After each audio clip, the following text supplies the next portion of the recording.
What's good with y'all? We got another Larry Bird Josh Talk story from Podcast P, which is Paul George. This video I never watched before. You know, they always have different stories coming out like every other week, every other day about Larry Bird. So this is with, I believe, somebody else. I forget who the person is that's going to be telling the story, but we're about to find out together. Make sure y'all like, comment, subscribe. Road to 6,000 subscribers, and let's get it. Make sure to subscribe. While you're there in Boston, you play alongside the Bird, Larry. What was most memorable stories with Larry that you can tell us about? Because we all know how notorious of a shit talker he was. Yeah, that was it.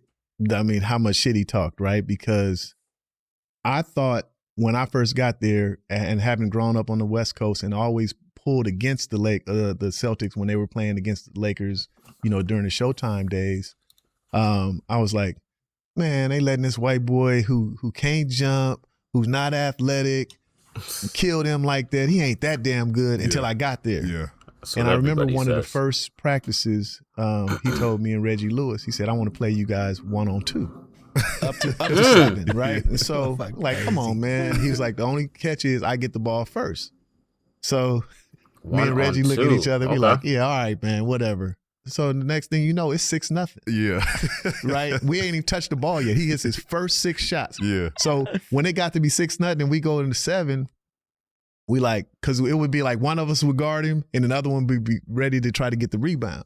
So we was like, fuck that. We double teamed him. He finally missed. We got the ball. And then we just kind of played keep away from him. We end up coming back and winning 7-6. So then I was like, and that was one of my early experiences with him. I was like, okay, all right, he got a little bit more than what I thought he had. Then when we started playing, he was cooking everybody, but talking shit and telling them about it. And Kevin McHale was a bad motherfucker too. And he used to talk a lot of shit. So they would... And I'll share this quick story. We were playing Utah, and back then you score on a play, you just keep running it again until they stop it.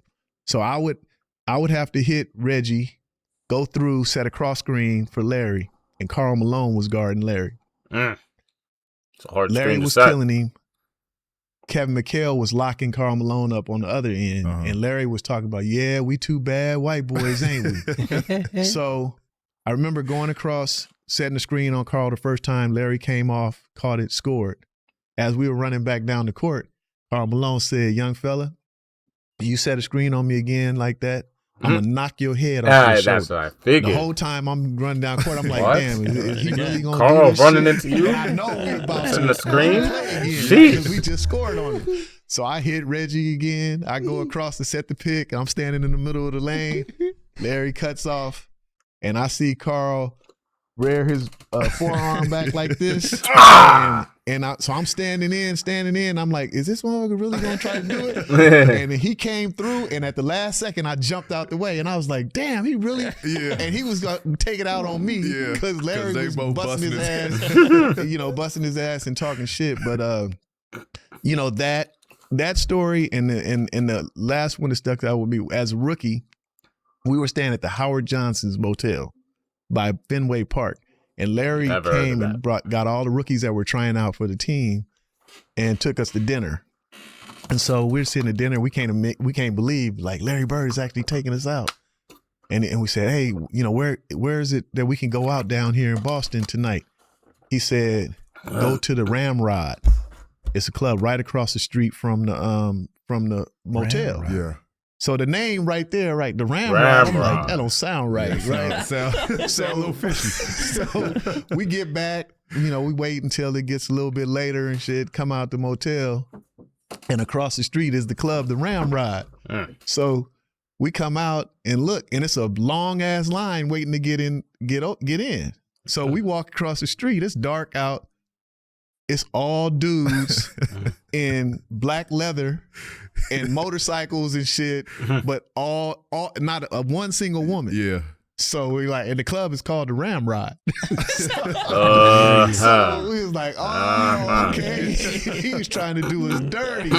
So when we got to practice the next day in training camp, he was cracking up, Yeah. you know, about it. But that's where he sent it. So he had a great sense of humor. He talked a lot of shit, but a great teammate as a young player to come up and, you know, learn under and teach you the right way to do things. Mhm, mhm. And you know, because you played in Indiana when he was the president there. Mhm. You know what kind of dude he was. Yeah. No, he was definitely a prankster. He was, you know, I had stories with him where, you know, I had some stuff that went on in my early career with, you know, I had this catfish situation, and he texted me the picture that got leaked. And it was just funny, him being, you know, the president and the relationship that we had. But that was him, man. He was Catfish just a prankster, and you know, he would have his days. I will say Maybe that. I Some forgot days what you he's know not talking to about. fuck with Larry.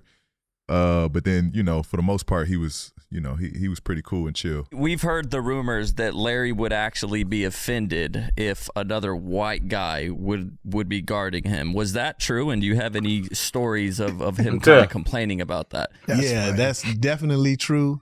He definitely took it as an insult if you put a white dude on him. And the one guy from example Philly that I can keeps saying remember, we on were playing the Phoenix Suns. I think Cotton Fitzsimmons was their head coach, and they had a pretty good player, white dude named Tom Chambers. I don't know if you guys remember him jumping over Mark That brother was Jackson when he nasty. dunked the ball. And Tom Chambers Snubbed was Hall of guarding Famer. him, and Larry caught the ball in front of their bench, and like just turned around and just had a full on conversation with Cotton Fitzsimmons and their coaching staff. Y'all really gonna try to disrespect me like this? Y'all gonna put this white dude on me and think that he could guard me? And then just turned around and just shot a jumper in his face and just went down court, you know, shaking his head. But like stuff like that was just commonplace, you know. But he definitely felt insulted if you tried to put a white dude on him. That's funny. We wanted to take a brief break from the episode to let you know that Prize Picks has got Is that it? Full same all me, I've been Gosh. An ad for a whole minute? Jeez, that made this video short. Okay, well, shout out to you know, Larry Bird and all of them. Shout out to who is this guy again? Yo, I don't know him by his face, and Brian Shaw. I guess it was one of his teammates out in Boston. Shout out to him. Make sure y'all like, comment, subscribe.